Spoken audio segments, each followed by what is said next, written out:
like people, horses have off days, and by looking at them before they actually get on the racetrack, you get an initial impression of which way they're leaning.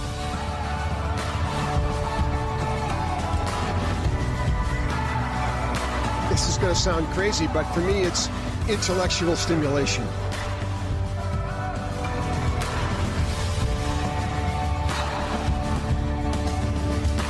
Class is now in session. It's time for night school. Here are your hosts. And welcome, everyone, to the May edition of Night School on this Tuesday, May 8th. I'm Jeremy Plonk from Horse Player Now, back in Season 8 of Night School with our Knights at the Round Table, and we are discussing post-Kentucky Derby 144, a look ahead to the Preakness, your questions that have been submitted to us, with a cast of characters that numbers 4 tonight. Brian W. Spencer, Caton Bredar, Bob Neumeier, and myself with you over the course of the next hour. We'll also be joined by Steve Byk for his segment towards the end of the program. We're going to talk a lot about Derby 144, not only what it meant to what you saw on Saturday, but what it means to general handicapping, big day event handicapping, what it means towards the Preakness Stakes. A lot to digest out of a very headline-making Derby this year. Caton, you were there. You're now dried off. Hopefully you're having a good hair day. And looking forward to your thoughts on what you saw there in Louisville. Well, to be very honest, it's pulled back in a ponytail and will be that way for several days until we continue recovering from everything. And the Derby is that weekend for those who work in it. It's both the pinnacle and it's also the most grueling test of stamina, I think, of anybody in the range. Has complicated it, but it was terrific on a lot of counts, and even in the rain. You know, it just adds a different dimension to things. And certainly we saw that with the comments of Aidan O'Brien and Mendelssohn as far as what the atmosphere is like. But I had just a great weekend. And I'm really looking forward to getting everybody's insights and opinions and how it all stacked up. But I had a good weekend, both gambling-wise and handicapping-wise, and that doesn't always happen. So I'm still celebrating. And Numi, I don't know if you broke the bank or lost your shirt, but I know you probably saved a good pair of shoes this year not doing the walkover in that mud.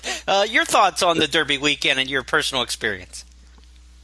Yeah, well, that's a whole other story, Jeremy. No question. My experience was that I made a few bucks on Friday because I was lucky enough to have a $200 exacta. On Saturday, the heavens opened up, and when the track gets sloppy, that is when I typically leave the premises because it's just another variable that I don't want to deal with. Some people are really good at mud or slop betting. I'm not, so I'd rather watch a movie or read a book than play horses in the slop. Although on Derby Day, I must say that I was kind of caught up in making a very small wager on certain races, including the Derby, to try and take advantage of something that I think a lot of people don't really wrap their arms around, and that is the fact, the uniqueness of a 20-horse parimutuel race and the astronomical payoffs, which we're all kind of married to, that can exist. And those who are fortunate enough to hit that $17,000 superfecta know what I'm talking about. No doubt. We'll talk about the impact of the math, the field size, the pool size, those type of things throughout the program tonight. And Brian Spencer joins us now. Spence, your thoughts on Derby 144?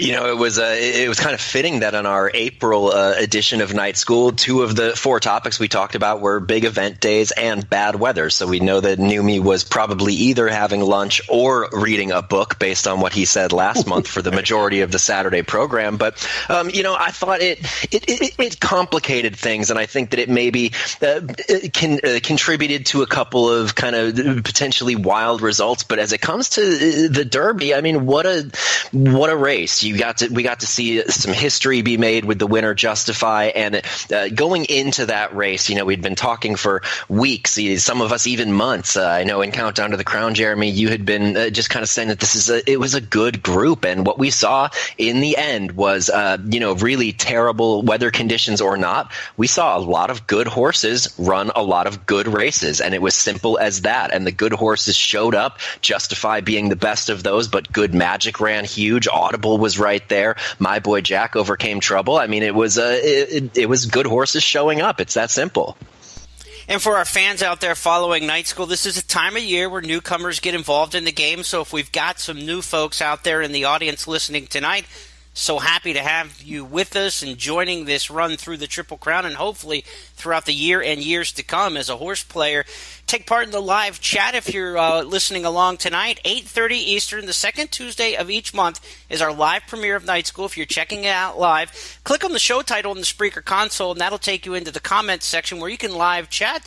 Brian Spencer and others taking on the live chat tonight as you can ask questions about what we're talking about, interact with other horse players around the country, sign up with a free Spreaker account if you wish, or use your existing social media accounts. Twitter or Facebook will work. Sign in, take part, make friends around the country, and get involved in this great parimutuel game of horse racing. And if you're a small bettor and a newcomer and someone who tinkers around a little bit with a small budget, there was some good news coming out of this year's Kentucky Derby. I don't know if you saw the news reports or not, but reported everywhere from Fox to Yahoo to any outlet you can find.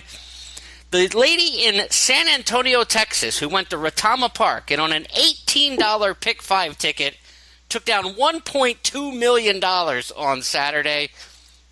Folks, you can hit a lot betting a little, and that is a great way to go. You know, you think you're in this game against the big whales, Neumeier, but you know what?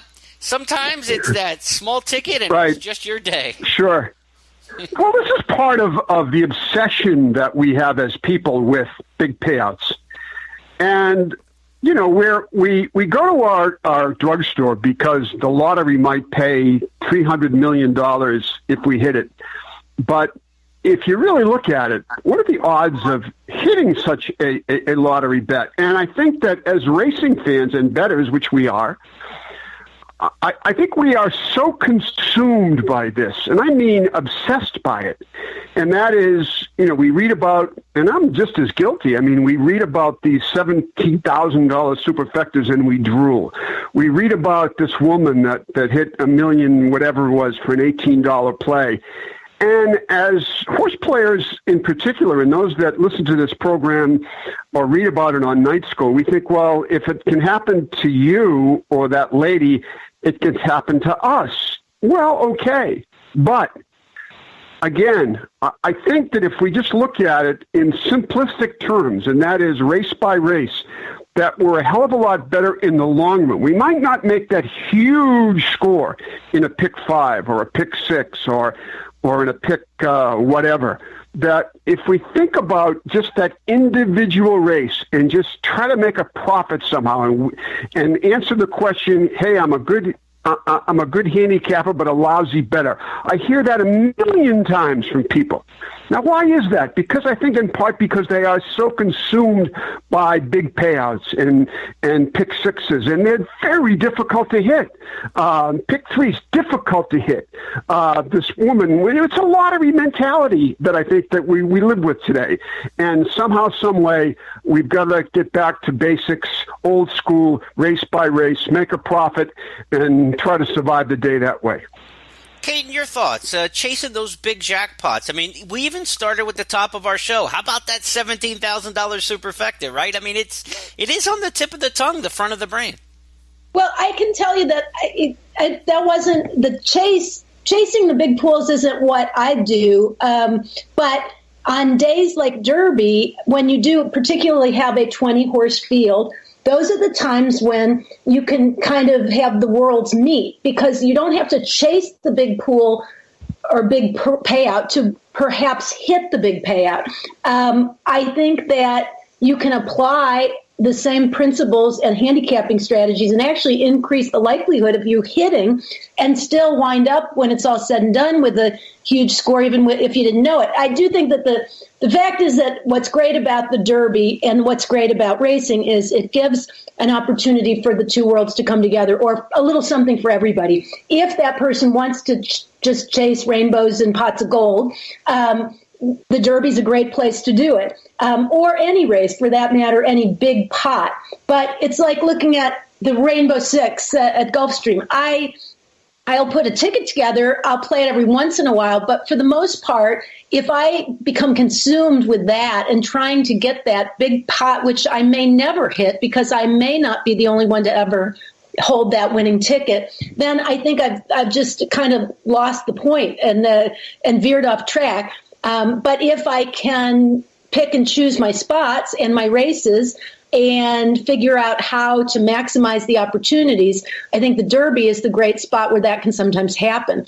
My husband fortunate enough to hit that big superfecta, but before I was sitting with him when the prices were announced, and in a million years he never dreamed with the favorite Justify winning the Derby, and horses that were not out of, they weren't huge prices on the horses that were second, third, and fourth in comparison to some of the others. The key was the fourth place finisher ended up being a huge price, one of the longest shots on the board. Well, fortunately, when he constructed his ticket, he used all in the last leg. He took his key horses and he insisted Justify win the race, and then used the other horses in all the other positions, but pressed the all button for the fourth slot. And you end up with that huge, score that everybody might be chasing. But I think Superfect is where it stops for me. I wouldn't go past that. She hit it with the high five, hitting 5 horses in a row. And I always said, if I can just get 2, 3, or 4, I'm going to just rejoice. Because I actually, with that type of a ticket, you only had to get 3 right. And then you have that last spot. But the fact is, when you have 20 horses in the field, as Neumeier alluded to in the beginning, the combinations are exponentially boosted, which means that the payoffs are generally going to be higher than they would be under normal circumstances. And that's kind of a horse player's dream, right? That you can hit even with favorites and end up with a bigger score than would be the case on an ordinary day. So I think that's one of the facets that makes it so great as well. The other part of it, though, is I think you can't, I just don't believe in chasing for the pot. You just figure out your bankroll relative to, what the risk is to the reward, and figure out, for me, the Derby's always a challenge just coming up with the winner. So if I can narrow it down and I feel really comfortable about the winner, and then I can figure out how to get a nice payoff on an exacta or a trifecta, I am thrilled. And that for me is winning in every sense of the word. So that's kind of how I play it. So I think it does depend on your bankroll as well as to, what you're willing to put up and what you're hoping to get back. But I think Neumeier and I agree on that as far as chasing those big scores. I think if you're really interested in the game or playing it for more than one day out of the year is kind of a mistake. And Brian, what about you? Well, it's because we get sucked. We get sucked into this as players. And look, I get it. If you watch TV. TV is about pick 3s, pick 4s, pick 6s. Tracks want to promote the fact that X amount was hit in this particular, but I get that. I understand it. It's a lottery mentality. That's what we live with today. But it doesn't do the horse player day by day any good. Now, it just really depends on where you're at with this thing. If you're just a once-a-year guy or once-a-weekend guy, knock yourself out. Do whatever you need to do to have fun and enjoy it. But if you're a day-to-day player, the Derby to me is another race on the card. Turn the page. I mean, look, every single day there are options for 100 to 150 races a day with 7,000 pools in win, play, show, pick 3, pick 4, and it'll make you dizzy. And that's part of the problem with people is that they just want to go big payoff, big time way instead of just going race by race, pool by pool. Lock yourself in and bet that way rather than chasing the big banana. I understand that's what gets the headlines. I get that. I understand that. But for those day-to-day players who are interested in grinding it out, that's the key word, grinding out a profit. Return on investment, ROI. That's what people should be thinking about, not so much this lady that caught the pick 5 for $1.4 million by betting $18. That's going to happen lottery-wise once in a million years. And this was a topic brought up by Gerard Hayes, one of our longtime night schoolers, and wanted to ask the question about, what's the difference between a good handicapper and a good bettor? I mean, a lot of folks, like Neumeier mentioned, consider themselves to be good handicappers, but not necessarily good bettors. And getting a sense of return, not overplaying, not playing too many races, And being attracted by large field sizes, that is an important factor. That the Derby is different with the 20-horse field. But even if you crack open your past performances on a Thursday afternoon, you drift down and look at the entries first, and you see 14-horse field maybe in the 4th race and the 9th race finale. Those 14s got to appeal to you as well. Field size really matters in terms of what you can expect to get back, Brian.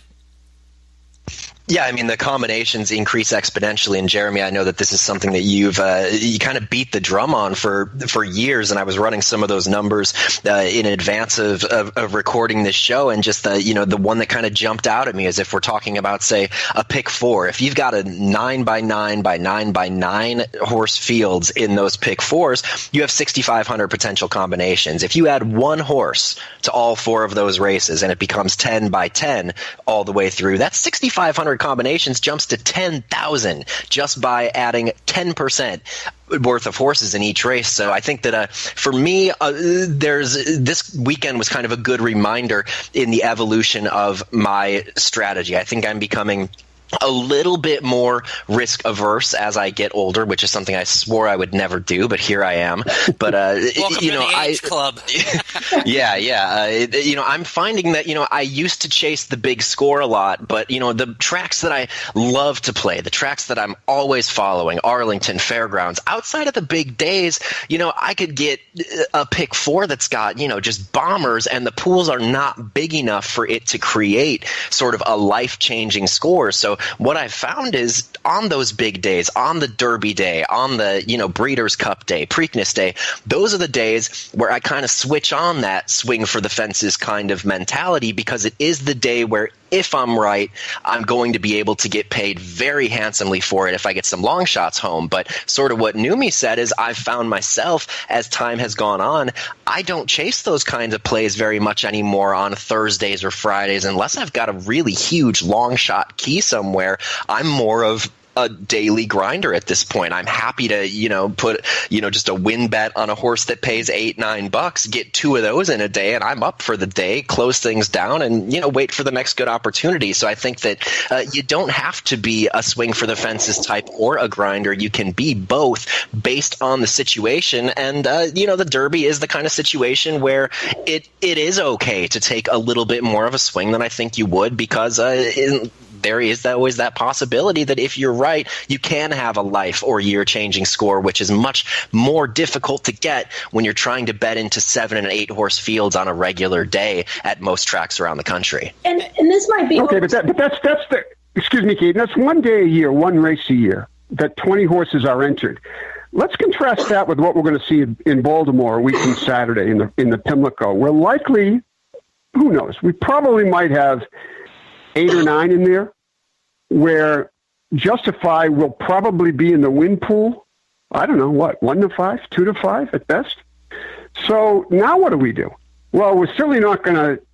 We're certainly, unless you're really crazy and you're playing lottery, is how are you going to make money in the Preakness Stakes with the typical 8 or 9 horses in that race with a 1-5 shot on top? Now, anybody that can handicap will probably see that Justify is more than likely to win, unless you can make a play otherwise on a horse. And maybe it's good magic at 3-1 or 5-2, thinking he might turn the tables on the winner or whatever. Hey, knock yourself out if that's what you want to do. Personally, I want to look at the will pay exactas or the will pay doubles with Justify on top, because I want to justify that he's the best horse in the race. And if I can do that, which I probably will, now I want to look at those will pays and see what he's going to pay on top versus the return on investment on the horses I think can run second. Now, if Good Magic enters the Preakness, that exacta is going to pay what, $5? Is that what I really want? Is that going to make me money unless I bet? If I think that it's cold and it's a $200 exacta and it's going to pay $5 and I'm going to make a lot of money, I probably wouldn't do that, to be honest with you. But I'm going to look at the possible will pays in the exacta with Justify on top, the possible will pays in the double to Justify, and the doubles with the Justify in the race after that, and see if then I can find 1 or 2 spots where I think I can make my return on investment. That's the way I look at it anyway. This is, I think, following up on both points. If the question is, how do we go from being a good handicapper to being a successful, money-making gambler or wagering in terms of your wagering, if you do treat the Derby like any other race in terms of looking at it, or the Preakness, or any race you look at, you have to look at all the variables. You handicap and you come up with the horses that you like. But then you look at the situation as it exists on the tote board, what the payoffs are going to be. Derby gave you a great opportunity, which can happen in other races too, in that a horse that a lot of people had a pretty strong opinion against suddenly took an astronomical amount of money. I have no idea why. I still don't know why. My Boy Jack was the second or third choice in the wagering. He was almost favorite on the first day of wagering. There was a substantial amount of money bet on him, and it was bet early, and then it continued. And not all of it was just because of all the people named Jack across the country. I am positive of that. But regardless of what the reasoning was, if you handicap that race and you did not like My Boy Jack, this is a great opportunity. And that's the type of opportunity that can exist in other situations that can help you become successful in terms of making money with your wagers versus just handicapping the race. I think sticking to your opinions is something that can be key. If your opinion turns out to be wrong, going forward, you look back and try to figure out where you went wrong and capitalize on it. But the biggest thing is looking at what is happening in comparison to your handicapping and not swaying from your handicapping. Don't start throwing My Boy Jack into all the equations just because some people are betting him down and he's suddenly become one of the favorites. I mean, the way you can be successful is when you're right, and you might only be right 1 out of 10 times or less when everybody else seems to be going in a different direction. But that one is enough if you're wagering right, and the payoff is good enough.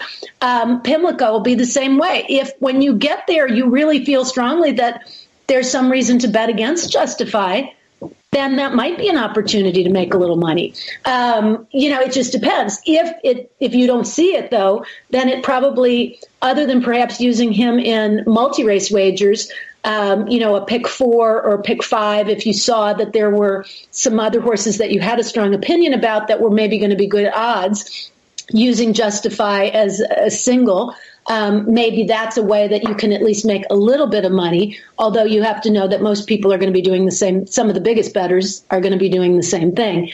So your price is going to come down. Looking at the will pays on things to see what the payoff is and whether it's worth making the bet, as Neumeier suggested with the exactas and things. Those are really important for people if you are trying to go from being just a good handicapper to being a good bettor and making money. I think one of the distinctions, too, you have to make between that good handicapper versus good bettor is what are you really defining? Good handicapper is a very general term, right? I mean, what is the success of being considered a good handicapper? Is it a win percentage? Is it, how often you come up with nice long shots? You can flower that definition any way you want to kind of make your psyche feel good and convince yourself that you are indeed a good handicapper. And there's nobody to really dispute that with you. Good bettor, there is a major dispute. It's your account balance. It's how many dollars you have left in your pocket. That does not discriminate. And it's very difficult to come with that realization of, I think I'm a good handicapper, and you might be. But remember, it's like baseball, hitting 280, 300 might get you to the All-Star game. You're still making 7 outs out of 10. So that feeling that you're a good handicapper, you may be, and it's a feel. But it's reality when it comes to the betting. The only thing that's going to tell you whether you're a good bettor or not is the bottom line. And that's a very hard, stark statistical reality that doesn't come into the same conversation on whether or not I'm a good handicapper or not. So there are two terms that we interchange all the time in horse racing, and it's that yin and yang. We're trying to balance them, but they're defined so differently that they're really not even in the same conversation. Trust me, you want to become a much better bettor than you do handicapper. The greatest handicapper in the world could lose his butt. The worst handicapper in the world can make a ton of money just by having discipline, punching when the math is in your favor, only playing when you have an advantage. The stronger of those two things, I know it may sound counterintuitive to say, but the horse you like in the race is so much less important than the way you gamble and the way you bet the races. Because the number of races you pass over time are what's going to save you. The less losing tickets you have, the better. You can't predict when you're going to win a race, but you know how much money you put out. You know how many bets you make. The only thing you can control is the supply side. You control how much money you put into it. You have no say in how much money comes out of it. You can't say who's going to win the race, and you can't pick your price. So in terms of being a good handicapper or being a good bettor, think about being a good bettor and reduce your number of losing tickets. You can't predict when they're going to happen, but stick away from things that you know aren't good returns. Stick away from bad betting situations, bad weather days, things like that. Try to reduce your number of losers is your best opportunity to try to fight that very mean bottom line number. It's not an easy process, and look, we all do the same thing. I screwed up betting the Kentucky Derby. I'll be the first one to admit it, because I looked at the Derby this year and said it could only be a handful of really top contenders. Maybe you get a big price in there, third or fourth, but as a trifecta bettor and not a superfecta bettor, I was looking at this Derby and saying, we have a very strong likelihood that 3 horses at single-digit odds are going to run 1, 2, 3.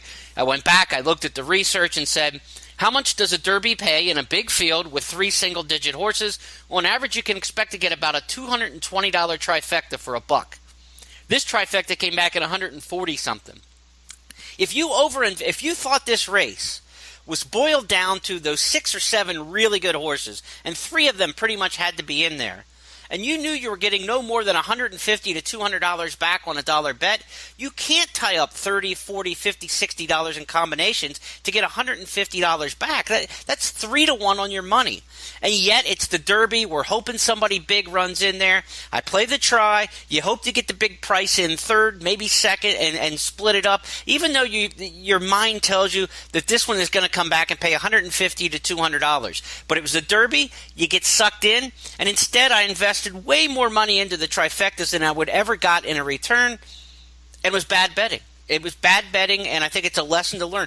Anticipate what something's going to pay. A lot of times you don't have to anticipate that. There's something called the will pays. Your exactas, you know what they'll pay. Like Neumeier said, look at your exacta will pays. Look at your daily double probables and will pays. You know what a lot of these bets are going to make before you make them, and have some semblance of what a trifecta or superfecta should pay based on past histories and races that you've seen. Mark them down, you know. Hey, a long shot, a couple bombers at Charlestown in a trifecta usually gets me X number of dollars. In Maryland, it usually pays about this. Follow those kind of things. Brisnet has a great feature called At a Glance. It'll tell you the actual average try and super payoffs at each track. Go to their website and look through those filters and see what you might expect at the local track that you can bet. But anticipate what it's going to pay and then adjust your amounts accordingly. Sometimes, though, we just kind of will and hope that we're going to get a big price on something like the Kentucky Derby. Some years it happens, some years it doesn't. If you were playing the try this year, it was underhanded, $140 back on a dollar try.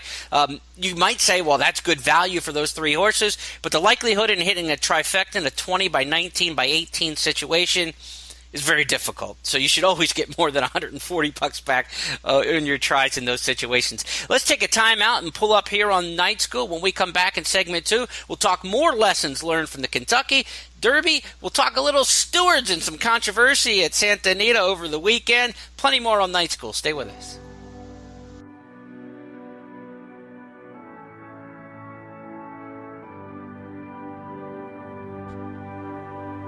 And we'll be right back with more Night School.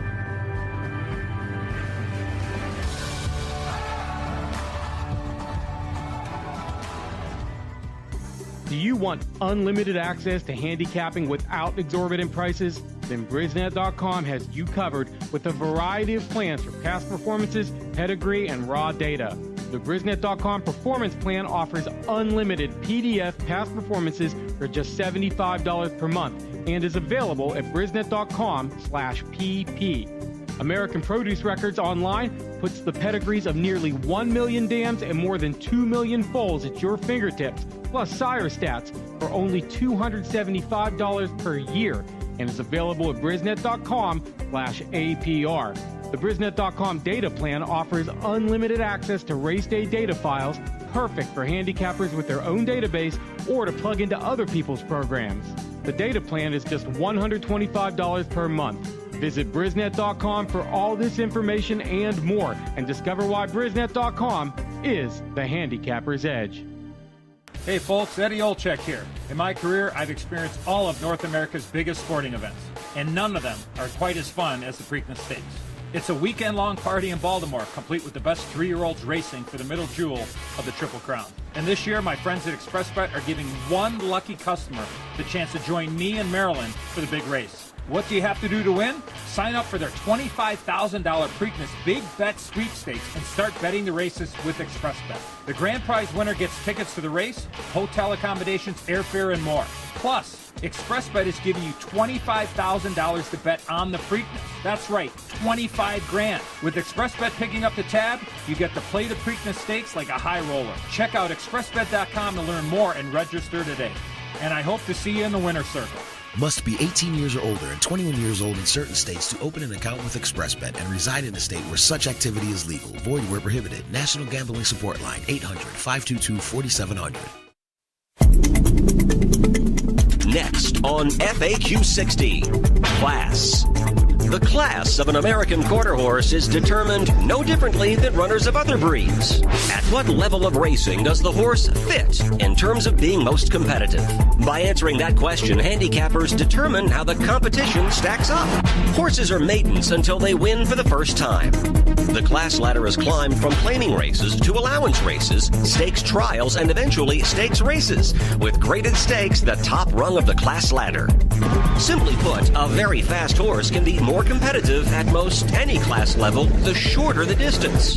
The longer the distance, the more emphasis a horse player should put on class. Also, don't fear a young horse making a class rise. We don't know their talent ceiling just yet. This FAQ 60 is brought to you by AQHA Racing and Horse Player Now. For more, go to AQHARacing.com. Strategize, analyze, select. Join Keeneland Select to bet on racing from around the world on your computer, tablet, or smartphone, anytime, anywhere. Featuring the best rewards in racing, free past performances, live video, race replays, and more. Plus, Keeneland Select invests a portion of its profits back into the sport. Join Keeneland Select today and earn a $150 sign-up bonus at KeenelandSelect.com. Dedicated to the sport and dedicated to the players. Welcome back to our Knights at the Round Table.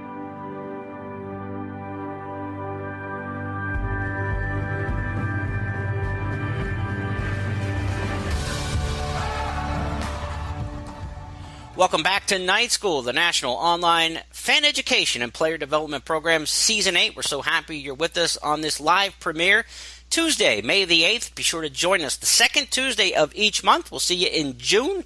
Warmed up towards the Belmont Stakes. But first, we'll have Preakness discussion a little bit later on the show today. And we like to tie in current events with topics that may have some shelf life. And if you saw yesterday's 8th race at Santa Anita, talking stewards in our next segment will come up. It was a social media outcry following a non-disqualification in a race where observers thought Achira, the unofficial winner on the race, probably was coming down. Neumeier, you were watching the race with some vested interest, as you often are invested in these things. Tell us what you saw there in yesterday's 8th at Santa Anita and the non-action by the stewards. Sure. One of my favorite sayings is that I think it was attributed to Woody Stevens, the late great trainer. Whether he said it or not, who knows? But he said once that there's only one way to win a race and 20,000 ways to lose them. And he's probably right about that. As watching it, I did see it unfold. And in watching it, I was also watching the television version on TVG where I believe the commentators were Ron Ellis and Dave Weaver. And they were discussing whether this horse should be placed second or third based on the 7,000 replays that were being shown head on, back on, pan shot, all this stuff. And Mike Smith was aboard the winner with John Sheriffs at, I think, 4-5 or 3-5, and there was a big, long inquiry. This is the day after the Derby. And I'm watching him saying, well, okay, this is going to be, he's going to be placed second or third. And I'm watching the Santa Anita feed at the same time on my internet, and I hear the voice, and TVG went to a commercial, and I hear the voice of Michael Ronas saying, there's no change in the order of finish. I'm saying, what? What do you mean there's no change in the order of finish? And apparently, he said, by a majority decision, the majority being in California, like there's 3 people in the stands, that they voted 2-1 in favor of leaving the horse as it is because, quote unquote, it did not affect the placing. I'm saying, what? How did it this is, to me, an insane decision that the stewards made. But when you read the rules are different in California than they are in New York, than they are in Florida, than they are in Texas. And therein lies the problem with racing. And that is the rules are different in one jurisdiction to another. Now, I can sit here and say that either the stewards are incompetent or B, that they're in there's such a political football going on here that they are afraid to take down Mike Smith. Why? Because he won the Kentucky Derby. And I'll guarantee you that 90% in America who watched that race say the reason why that horse wasn't taken down was because Mike Smith was on him. Not Tiago Pereira, but Mike Smith. That's the reality, is that the perception is that this was a boat job, that suddenly the stewards looked at it and they didn't even care about the placing. They just cared that it was Mike Smith on the winner. And, that's the way it goes. That's the unfortunate part of it. And that's what's frustrating to horse players everywhere. Well, and stewards are state appointed, in most cases, and Caton, correct me if I'm wrong here, but in most cases, employees of the state that they work for, not necessarily the racetrack association, correct? Well, at least one of them is. It just depends on the state, and it depends on the steward stand. But the twofold points that Neumeier makes that I think are really important, and one is that there is such a lack of uniformity from state to state as far as what the rules are, but also even what the composition of the stewards stand is, and whether they are answering to the racetrack as much as they're answering to no one, the state and the sport itself. Also, just the requirements for stewards and whether they've gone to steward school, how much experience they have, where they come from. It really varies dramatically from place to place. And there is no doubt in my mind that even with some of the most exceptional stewards that I think really are relatively unbiased and that really work hard to be consistent in their rulings based on what the rules are in the given state, the longer you're in one place, the more you get to know the individuals in the jocks room. It has to impact the way you make your decisions. I don't care what anybody says. If somebody is belligerent and cocky and is someone that you don't like, when they have an incident, you can't help but be affected by that a little bit. And I thought for a long time, and I still don't understand why it can't be, that there could be a pool of stewards, similar to other sports where you have a pool of referees, where it's not the same people watching the same athletes every single inning or every single game every day, because you come to expect certain things, and the stewards will be expecting a certain level from a Mike Smith and they treat it differently than they do if it's an inexperienced jockey. I think the rules should be applied equally and the same. And I actually think the stewards in California, by and large, do a pretty good job, but they've had some extremely questionable calls on some of the most prominent races around. And that has an impact on what happens in other states, too. For example, at the Breeders' Cup, when Bayern was able to take out part of the field out of the gate, and the results stood at the end of the day because the ruling was the stewards felt that you could not say that impacted the finish of the race. even though it totally impacted the pace and the way the race played out, that I think had a trickle-down effect at tracks across the country where stewards kind of took that as a cue to let anything go at the gate. And you see it over and over and over again. And it's kind of my pet peeve because I think there's a lot of races lost at the gate because of intentional actions or unintentional. But the end result was, I mean, at Delaware Park in a couple years ago when I'm a Chatterbox was involved with a real questionable call, and the results stood again. And she came over at the start, and they kind of called it a hazard of the start, and it just doesn't matter. I said, that's crazy. But I think there's a lack of consistency. There's a lack of things being applied equally to jockeys across the country, and I think the only way you can stop it is if you didn't have the same individuals day after day, race after race, adjudicating and making the decisions. Otherwise, I don't think it'll ever change because you just can't help it. It's human nature to kind of come to have certain expectations and everything becomes self-fulfilling prophecies. But I think it's wrong. I think it should change, and there's no reason it couldn't. The stewards are sequestered in the press box in their own area, but Brian Spencer, you've worked in the press boxes of Arlington and Fairgrounds, 2 racetracks in different parts of the country, and I know that you don't sit in a steward's booth during the day, but as folks who have been in a press box for a long time, you interact with these folks. You see them at the beginning of the day, at the end of the day, throughout the morning. Sometimes you may need to get some ruling information to send out for press releases and such. Any takeaways from your observations of being at different circuits around the country on, the job they have to do and how they pull it off?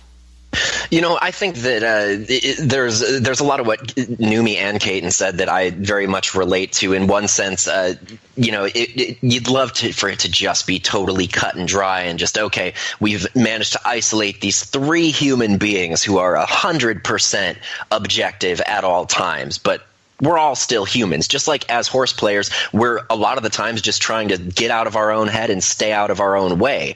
And that's kind of what we want the stewards to do too. But there are all these little intangibles that kind of come into it. And at Arlington and at Fairgrounds, I got to know, the people who were adjudicating these races. And by and large, they are trying to do their best. And I think that is a point that, it's easy to overlook. And, there are times where there's a DQ that would make me very upset, and I would, in the most delicate way I could, try to put something out on Twitter to say I disagreed with it. And you talk with these guys the next day, and you would honestly see that there was a struggle up there too. It wasn't just, it wasn't as cut and dry. A lot of these times we say, well, why is this taking so long? A lot of the times it's because it's taking them so long. It's 3 people in a room and they can't agree, just the way you scroll down your Twitter timeline. And maybe if we're not talking about the feature at Santa Anita yesterday, maybe Twitter won't agree either. And I think that this may be apropos of nothing, but just something I was thinking about when Neumeier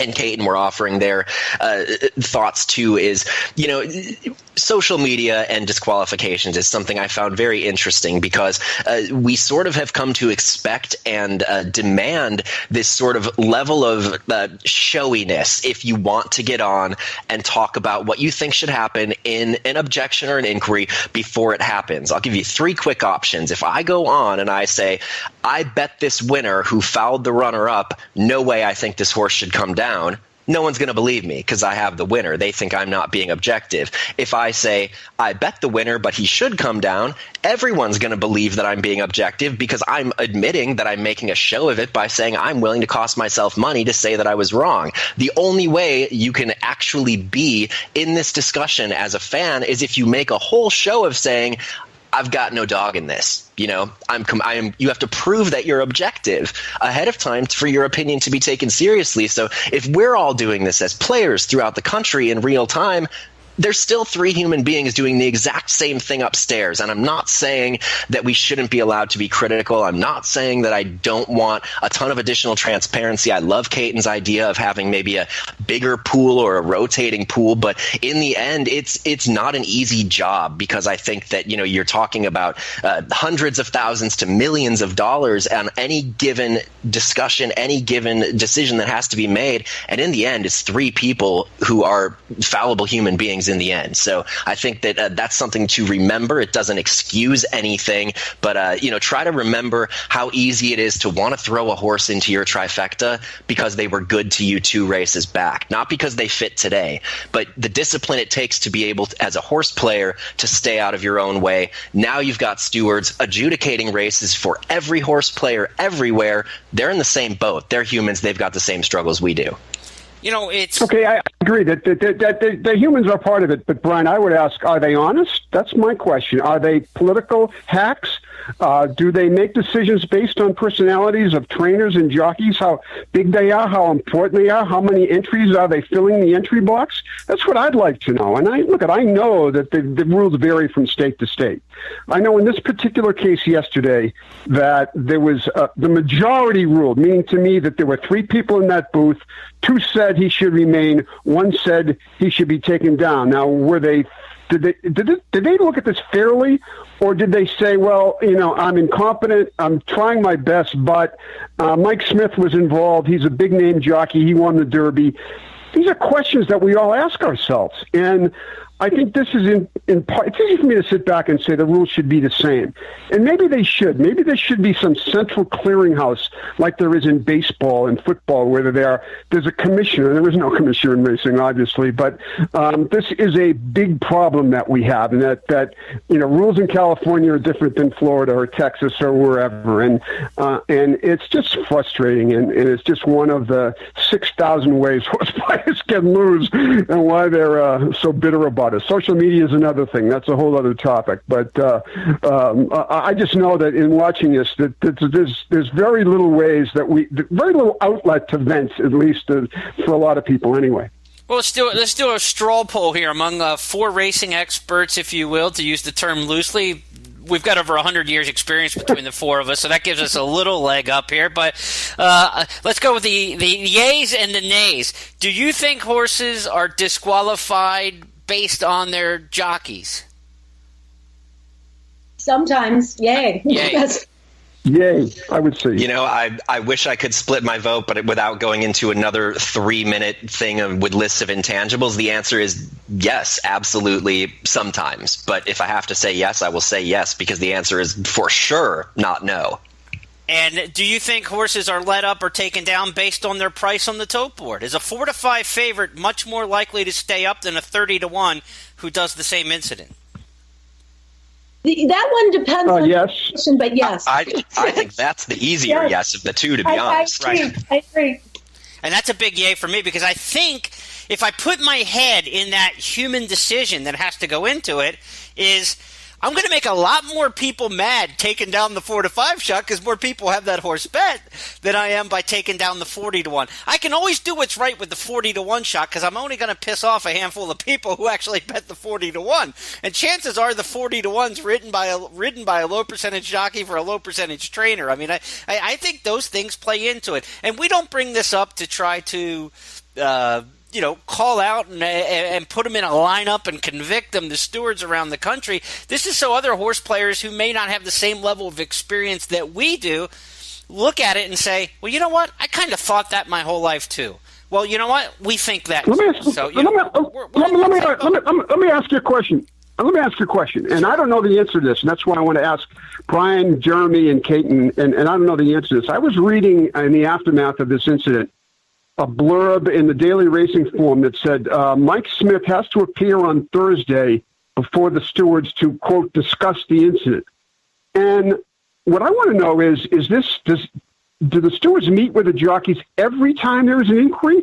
Or in this particular case, are they meeting with Smith because of some other reason? I need the answer to that. Can you give it to me? Most of the time, and I do know this one, most of the time at the tracks I've been around, the stewards almost always meet with the jocks if there's an incident afterwards, and they'll have films, and they'll call the jocks in to watch the films and go over it, any of the jockeys involved, and that's pretty much across the board, not related to whether it's a inexperienced jockey or an experienced jockey, or even whether there was a DQ. A lot of times when there's no DQ, that's the one thing, that's another pet peeve of mine. It's a very frequent occurrence that jockeys will receive days, suspensions, or, they're suspended from riding for a couple days over infractions that did not result in a DQ. And that's a whole nother topic. But so, if you end up winning the race and the connections are happy because you won the race and it didn't warrant being taken down, but it was an infraction enough to cause the jockey to receive a penalty, I just feel like there's some kind of a disconnect there.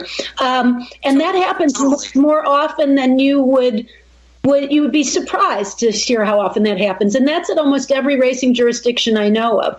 So, I mean, there's a very different way that the stewards handle what the jockeys are doing versus whether it impacted the outcome of the race in terms of making their decisions. And that's another thing that I think needs to be looked at and remedied, and I think would be if you had a pool of stewards that it was almost more anonymous to a certain degree until after decisions were made. If people didn't know, because the jocks know how to talk to that, they talk to the stewards, right? This is the only sport I know of where they get to plead their case. For what reason, I don't know, because it either happened or it didn't. And the stewards shouldn't be taking into consideration what the jockeys say. And it's not like a traffic incident where you plead your case and you almost always lose anyway in a court. I mean, this is different. So, some jocks have a better rapport relationship with the stewards and are able to kind of finagle their way through decisions versus others. So I think the whole system, when it was created, it was a different game. The game has changed, technology has changed, but the way we officiate and come up with decisions really hasn't. It's sorely behind the times, in my opinion. Well, to piggyback what you said there about let's not take the horse down, but let's suspend the rider afterwards. That's so you can have it both ways and to make sure that you're right. I mean, you're basically making two different decisions. And to me, it's doublespeak for the officials in that respect, and it's wrong. It's the same way the NFL does with this targeting stuff now, because it's politically a supercharged topic. The referee throws the flag on the field for targeting, and then the NFL will look at it a couple days later and decide whether or not it was really targeting or not, and whether or not the guy should be fined. It's an outrage and a reaction to the public because of all the head injuries in the game and the CTE and all that other stuff. And to me, this new wave of suspending jockeys and giving them days for things that you didn't take down on the racetrack, it's just to cover yourself. And I just think it's terrible. I think you make the right call the first time. And like you talk about jockeys pleading their case, the jockey who speaks fluent, perfect English as their first language has a major advantage if we're talking about debating with the stewards over many of these riders, whether they're French, whether they're Hispanic, whether they're German. I mean, it's not even a fair fight. It's like going into court with one has an attorney and the other doesn't. It's a silly way of adjudicating races, and I think that is one of the things that really does frustrate horse players out there. And if you're kind of new to the game, or you only follow on social media and you think everybody's angry about these sort of things, and maybe it's just the nature of people, I think our discussion of this tonight is to let you know that seasoned people who have been in the game and are fair-minded people have the same concerns and frustrations with you when it comes to judging these things. For me, it does pull your hair out. Now, all this comes back to how does it affect my bottom line as a horse player. I know that sometimes you get put up, sometimes you get taken down. Who knows what your percentage is over the course of your lifetime on DQs. Maybe it's really helped you somewhere along the line, but we would all like to see it as fair as possible. And I don't think any one of the four of us here think that the system that's going on right now, and we're not talking about California. We're talking about California because it happened yesterday.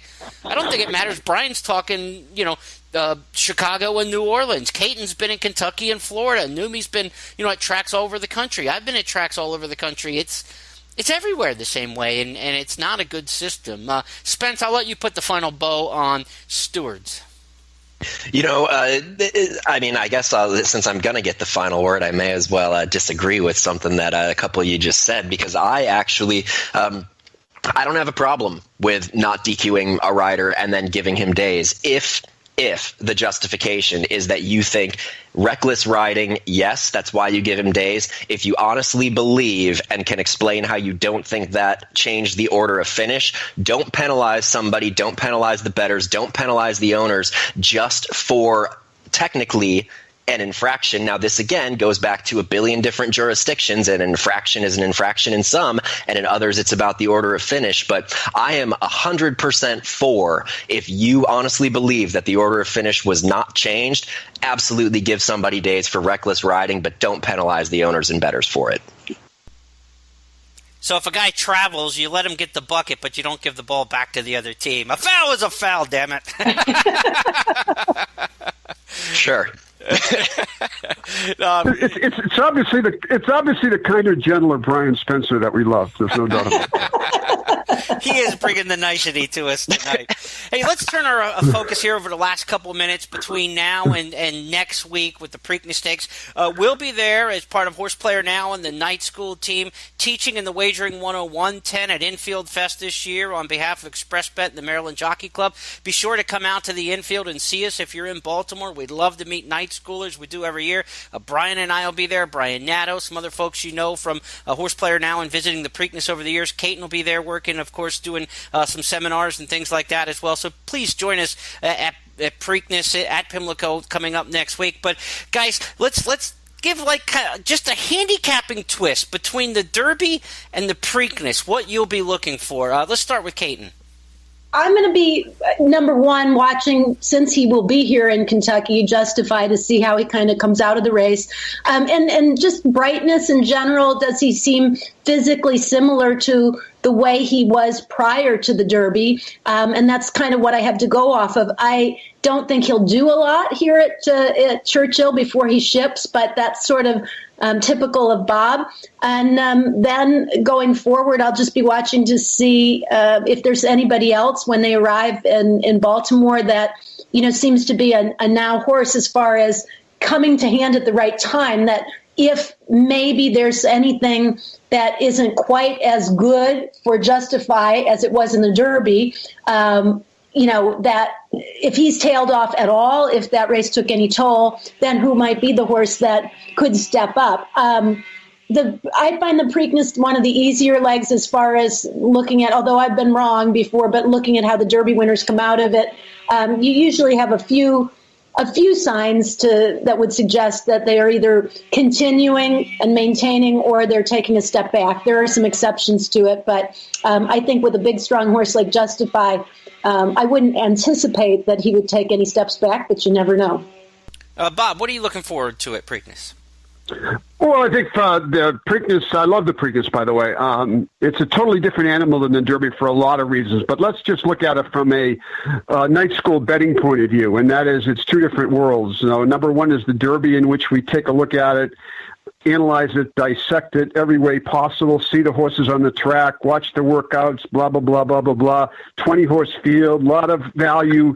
Now we're talking about a Preakness in this particular case where you have a major favorite. We usually have a favorite winning the Derby. Okay, I get that. This particular horse, people are talking about him being a superstar, him being a possible Triple Crown winner, may well be so. If that be the case, if your judgment is that this guy is the best horse in the race, let's look at it from a betting point of view, a night school point of view. How are we going to make money in this particular race? Well, maybe we won't. Maybe we'll just sit back and watch and admire what we see. Chances are we won't. Chances are we'll jump in one way or the other. And the only way I can look at this to make sense is right now I would say Justify to me looks like a legitimate favorite in this race. So how am I going to play it? Am I going to look at the will calls? No doubt about it. double going in, double going out. Exact is in that race. Not going to go trifecta, not going to go superfecta, not going to do any of that stuff. I'm just going to look at the will pays, look at the return on investment, and try to do it in that sense. So it's not so much Justify for me. It's the horses in the race before. It's the horses that could run second. It's the horses in the race after that I'm interested in looking at these will pay combinations. That's the only way I can make sense out of this. Yeah, pick 4s, pick 5s, things like that, ending to the Preakness can become a lot more attractive here than the intra-race bet. Brian, your thoughts heading to Preakness? I think with all of the talk as we look toward the Kentucky Derby as we get into that month of March and in through April, any little hiccup on the road to the Derby is a huge deal. But at least if it's a tiny, tiny hiccup and we're 5 weeks out from the Derby, a trainer has a chance to try to recover and try to reevaluate the schedule and overcome that little hiccup. What I'm looking for is from trainers, from people who are seeing the horses on a daily basis, I'm looking for 0 hiccups between the Derby and the Preakness because it's 2 weeks. There is no time for a plan B. A hiccup becomes a big deal to me if it's something that, is not going to plan. If somebody starts to say, oh, well, we wish this didn't happen, but he's still coming into the race okay, that's a huge negative for me, much more than it is for somebody to say that 4 or 5 weeks out from the Derby when they've still got time to overcome that. So for me, it's a lot of listening and a lot of following along with some people who are good judges of horse flesh. I'll be paying attention to what Caton thinks about Justify throughout the course of the next week leading up to the Preakness. And I just want to see horses even more so on this very tight deadline. I want to see horses come out of the Derby well without anything going wrong before they head to Baltimore to run just 2 weeks later. My advice will be handicap the undercard with as much fervor as you did going into the Kentucky Derby, because if you think it's a free space in the Preakness and we've got a 1-5 favorite, like Neumeier said, who's in the race before, maybe who's in 2 races before, 3 races before, look to your multi-race wagers. Remember a couple years ago with I'll Have Another and Bodemeister, it looked like it had to be one or the other. You just took the one shot, you singled, then we ended up hitting really nice multi-race wagers, entering with I'll Have Another winning the Preakness Stakes. You don't have to hit a big bomb in this race. They don't happen very often at all. Only a couple horses over 20-1 in the history of the Preakness Stakes, so it's not a place to go reaching for a big price. When we come back on Night School, one more segment with Steve Byk. He'll join Brian in just a bit. Stay with us.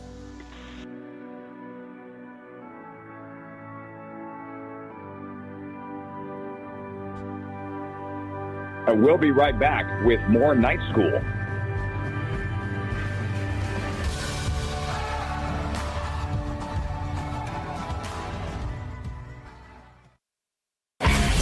Some folks like to bet on the horses. Some like to bet on the games. Some folks like to bet on their phone. And some like to bet from their suite. So what's your best bet? All of the above. No matter how you like to bet, Remington Park is your best bet yet. With world-class horse racing, OKC's newest casino, and online suite booking now available. Remington Park, it's your best bet yet. I've never experienced anything like it. I thought to myself, this could be today. Why not today? And it was. The horse went from last to first and won by a nose. Winning the NAC changed my life. It never would have happened without TwinSpires.com. I won a TwinSpires qualifying tournament and went on to take the $1 million prize. Play at TwinSpires.com and you could be the next one to hit it big.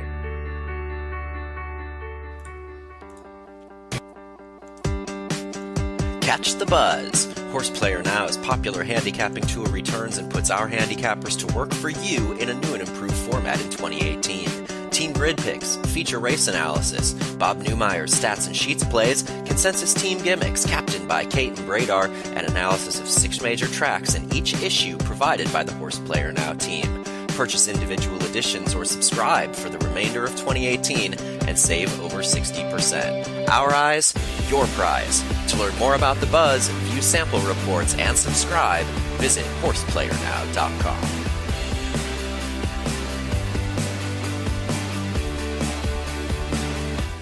Pick, bet, and cheer on live racing from Woodbine and Mohawk Park.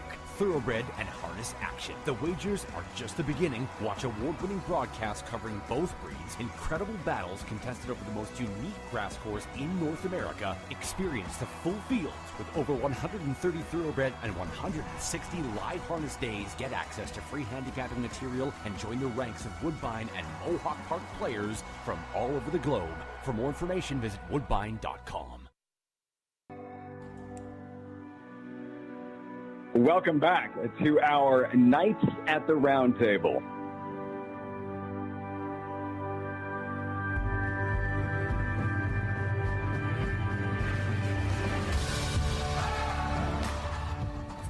Welcome back into Night School. We're going to close out the show tonight with a segment with Steve Byk from At the Races. And Steve, I'm sure you had a good time in Kentucky. Did you manage to stay dry enough there over the course of Derby weekend? It was an odd experience. It's one thing when you know it's going to rain. There have been plenty of those over the years.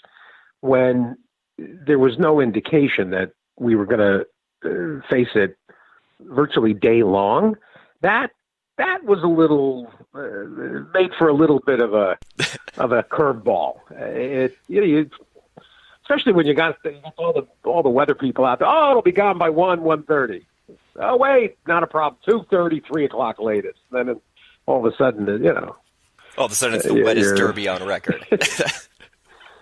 Yeah, exactly. You're surpassing. Everybody was worried about the 1880s. We also managed to include the 1918 in the pantheon of historic moments on Saturday. Exterminator was even in vogue, not just Apollo, because it was Exterminator's Derby in 1918 that had been the previous wettest.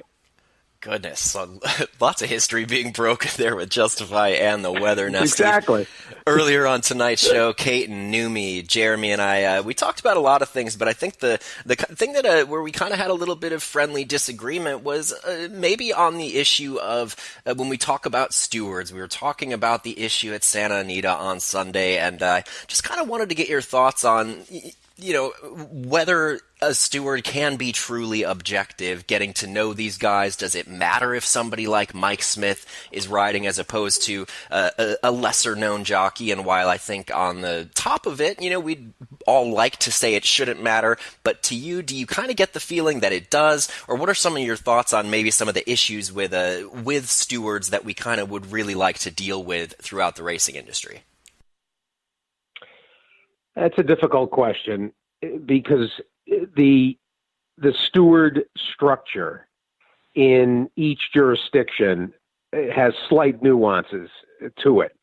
And in that regard, some stewards have different masters that they're answering to from a administrative, from a authority angle. In New York, you've got a gaming commission appointee, you've got a NYRA appointee, and you've got a jockey club appointee. So that's different from California, for instance. And you can't easily determine or with a broad brush paint the nuance of what goes on between the steward stand and the decision-making process.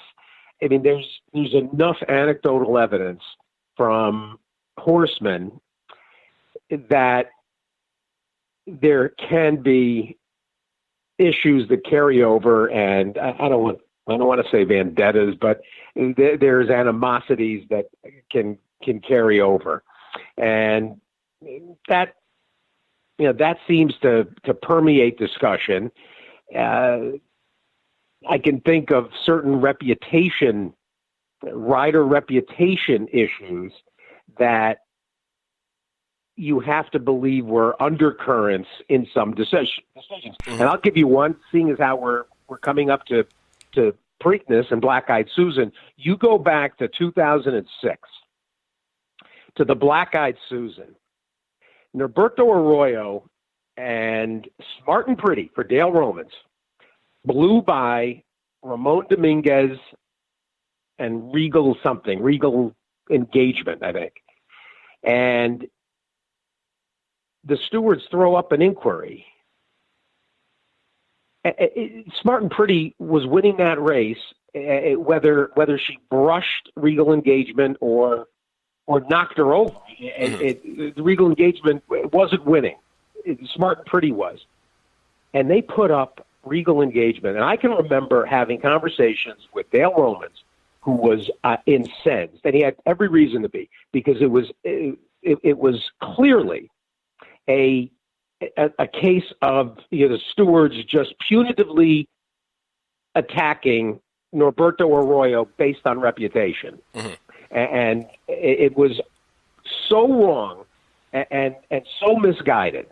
So when you've seen one that you know is egregious, it does provide that underlying concern when other examples come up and people that may have their fingers on the pulse of the circumstances, they make the same kinds of claims or bring light to it. I mean, I think in the best case, in the perfect world, I think the stewards, for the most part, get the calls right.